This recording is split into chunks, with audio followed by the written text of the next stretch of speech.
Let me ask you about your overall worldview on foreign policy and what a Rubio administration would look like. You said you want to confront Russia and push back their annexation of Crimea. You want to rip up their deal with Iran right away on your first day. You want to be confrontational with China.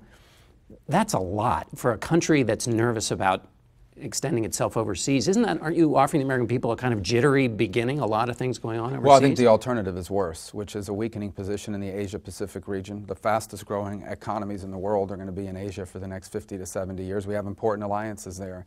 And we can't allow, for example, for the Chinese to claim sovereignty over the majority of the South China Sea. 50% of global commerce goes through there.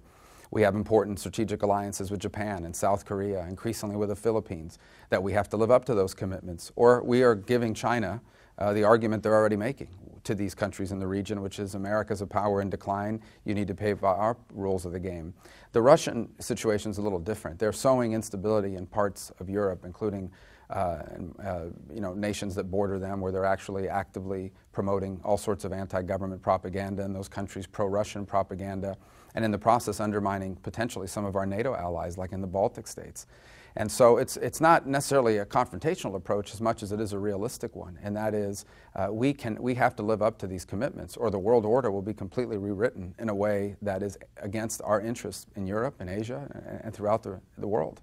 But in terms of Americans, if you're elected president, you say if this doesn't happen, the dangers will come to us later. But in terms of the beginning of a Rubio administration, it's going to be a little bit more exciting on the world stage than people have been used to. Well, not necessarily. I mean, I think it's going to be more responsible. We have a deep interest in the Asia-Pacific region. As I said, some of the fastest growing economies in the world are in that region. These are important trade partners for us.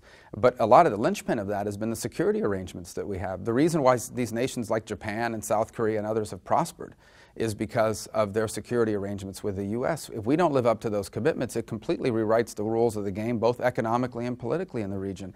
The same is true with Europe. I mean, since the end of World War II, obviously we lived through the Cold War, but our alliances in that region are critical to our economic stability as well. So I think it'll be even more disruptive to allow the trends that are in place to continue.